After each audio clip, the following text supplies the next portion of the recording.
அம்மா அவங்களுக்கு ஒரு நல்ல கதை சொல்ல வந்துட்டேன். அதாவது இந்தியாவில் சோழ அரசர்கள் ஆண்ட காலத்தில் ஒரு சம்பவம் நடந்துச்சு. அதை பற்றி பேசுவோம். அதாவது நாகப்பட்டினம்ன்ற ஊர், அது கடற்கரை ஓரமாக இருந்துச்சு. கடற்கரை ஓரத்தில் இருந்ததுனால அங்கே நம்பியான் குப்பம் அப்படின்ற ஒரு பகுதி, அந்த பகுதியில் இருக்கிற மக்கள் எல்லாருமே மீன் பிடிச்சு அந்த மீனை விற்று அதில் வர்ற பணத்தை வச்சு தான் அவங்க வாழ்க்கையை நடத்திட்டு வந்திருந்தாங்க. எல்லாருமே மீன் பிடிப்பாங்க. ஏன்னா கடற்கரை பக்கத்தில் இருக்கிறதுனால அவங்களுக்கு அது ஒரு குலத்தொழிலாகவே இருந்துச்சு. அப்போ அந்த நம்பியான் குப்பத்தில் அதிபத்தர் அப்படின்னு ஒருத்தர் இருந்தார்.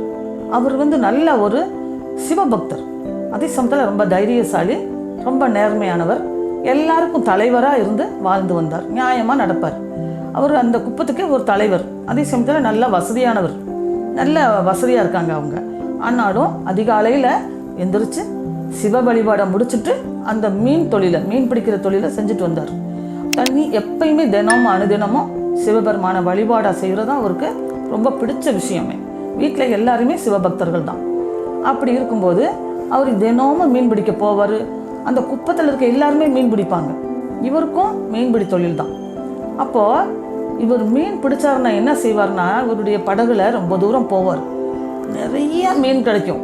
எவ்வளவு மீன் கிடைச்சாலும் மீன் பிடிச்சு முடித்த உடனே அந்த மீன்கள்லேயே எது நல்ல பெரிய மீனோ, எது நல்ல மீனாக இருக்கோ அதை உசுரோட என்ன செய்வார், இது சிவபெருமானுக்கு நான் கொடுத்துட்றேன் அப்படின்னு சொல்லிட்டு தண்ணிக்குள்ளே போட்டுருவார். உயிரோட தண்ணிக்குள்ளே போட்டுருவார். போட்டுட்டு அதுக்கப்புறம் தான் மிச்ச மீனை பூரா என்ன செய்வார், வீட்டுக்கு கொண்டு வந்துடுவார். கொண்டு வந்து அதை பிரிவாக பிரித்து அதை விற்பாங்க. அதில் வர்ற பணத்தை வச்சு அவங்க வாழ்க்கை நடத்திட்டு வந்தாங்க.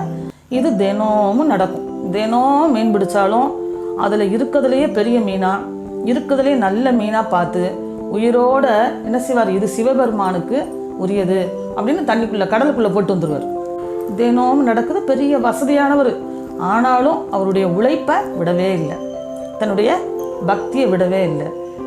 சில நேரம் கடலுக்கு மீன் பிடிக்க போகாத நேரத்தில் கூட சிவன் அடியார்கள், சிவபெருமான யாராச்சும் வழிபடக்கூடிய அடியார்கள் தெரியாமல் அவங்க குப்பத்து பக்கம் வந்துட்டாங்கன்னா, ஐயா எங்கள் வீட்டுக்கு வாங்க, உங்களுக்கு எங்கள் வீட்டில் நீங்கள் சாப்பிட்டுட்டு போங்க அப்படின்னு சொல்லி அவங்கள பணிவாக வர சொல்லி அவங்களுக்கு எப்படி சாப்பாடு நல்ல விதமாக சாப்பாடெல்லாம் செஞ்சு அவங்களுக்கு ஓய்வெடுக்க சொல்லிவிட்டு அவங்கள வழி அனுப்பிச்சி விடுவாங்க.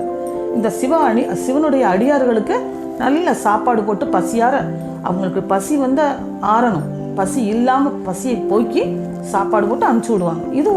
இதுவும் ஓய்வு நேரத்தில் செய்யக்கூடியவர் அவர். சிவபெருமானுக்கு இந்த அதிபக்தர், இவர் பேர் அதிபக்தர், இந்த அதிபக்தரை சோதிக்கணும்னு அவருக்கு ஒரு ஆசை ஏற்படுது.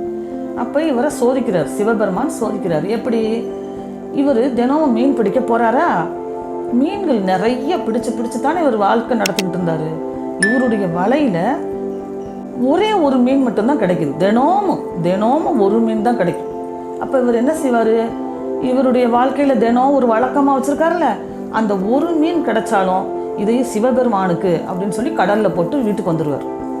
மறுநாள் மீன் பிடிக்க போகிறாரு. எவ்வளவோ நேரம் மீன் பிடிச்சி பார்க்குறாரு, மீனே கிடைக்காது. ஒரு மீன் மட்டும்தான் அந்த வலையில் கிடைக்கும். இது சிவபெருமானுக்குன்னு மறுநாள் போட்டு வந்துடுவார். இப்படி தினம் மீன் கிடைக்காமே ஒரு மீன் மட்டுமே கிடச்சிக்கிட்டே இருக்குது. அது சிவபெருமானுக்கு இது நான் கொடுத்துட்றேன் அப்படின்னு சொல்லி கடலில் போட்டு வந்துடுவார். அப்போ மீன் கிடைக்காதனால, விற்பனை இல்லாதனால கொஞ்சம் கொஞ்சமாக அவருக்கு கொஞ்சம் கஷ்டங்கள் ஏற்படுது, வருமானம் இல்லாதனால.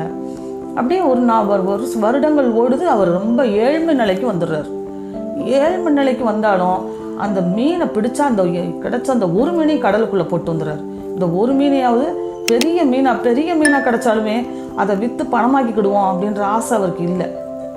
இப்படியே நாள் தொடர்ந்துக்கிட்டே இருக்குது. ஆனால் அவர் சோர்வடையவே இல்லை. கடைசியாக ஒரு நாள் என்னாச்சு, மீன் பிடிக்க போகிறாரு. அப்போது கடவுளே எனக்கு மீன் கிடைக்கணும், எனக்கு கொஞ்சம் கஷ்டங்கள் ஏற்படுதே சாமி அப்படின்னு ரொம்ப சாமியெல்லாம் கும்பிட்டுட்டு சிவபெருமானை வணங்கிட்டு மீன் பிடிக்க போகிறாரு. மீன் பிடிக்க போனால் வலையில் ரொம்ப நேரம் வலையை போட்டு பார்க்குறாரு, மீனே கிடைக்கவே இல்லை.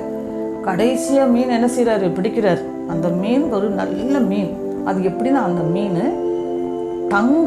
தகதகன்னு தங்கத்தால் மீன் அப்படியே மெனுங்குது. அப்படி ஒரு தங்க மீன் அந்த வலையில் அவருக்கு அதிபத்தருக்கு கிடைக்குது.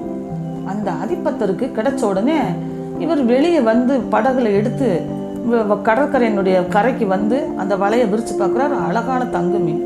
அப்பாடி, இது தங்க மீன் அவ்வளோ இருக்குது. ஆனால் அதை விற்றா அவருக்கு நிறைய பணம் கிடைக்கும், அவருடைய வாழ்க்கை சீராகும் தான். ஆனால் எனக்கு கிடைச்சது ஒரு மீன் தானே. என்னுடைய வழக்கம் ஒரு மீனை நான் இறைவனுக்கு நான் கொடுத்துருவேன் இல்லையா, அதனால் நான் இதை போட்டுறேன்னு சொல்லிட்டு திரும்பி என்ன செய்கிறார், படகு எடுத்துகிட்டு அதை கடலுக்குள்ளேயே என்ன செய்கிறாரு, இந்த மீன் சிவபெருமானுக்கு தான் அப்படின்னு அந்த தங்க மீனையும் என்ன செய்கிறாரு, கடலுக்குள்ளே வீசிடுறாரு. வீசின உடனே சிவபெருமான் என்ன செய்கிறாரு, அதிபத்தருக்கு நேராக வந்து காட்சி கொடுக்குறாரு.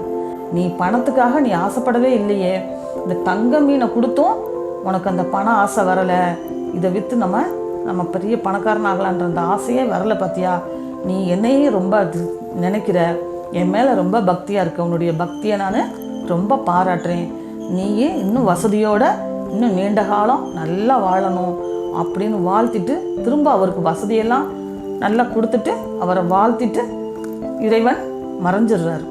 அதாவது இந்த அதிபத்தர் அப்படிங்கிறவர் நம்மளுடைய சிவ ஆலயங்களில் நீங்கள் பார்த்துருப்பீங்க. சிவன் கோயிலில் 63 நாயன்மார்கள் இருக்காங்க. அதில் இந்த அதிபத்தர் நாயனார் அப்படிங்கிறவரும் ஒருத்தர். சிவபெருமானை நேராக கண்ணால் கண்டு கழித்து இறைவனை வணங்கிய 63 நாயன்மார்களில் இந்த அதிபத்தரும் ஒருவர். நீங்கள் சிவாலயத்துக்கு போனீங்கன்னா கண்டிப்பாக அதிபத்தர் அப்படிங்கிற நாயனாரை பார்த்துட்டு வாங்க. அவரை பற்றி தான் உங்களுக்கு இந்த கதையில் நான் சொன்னேன். சரியா? இந்த கதை உங்களுக்கு பிடிச்சிருக்கும்னு நினைக்கிறேன். நன்றி. மீண்டும் நான் நல்ல கதையோடு உங்களை நான் சந்திக்கிறேன்.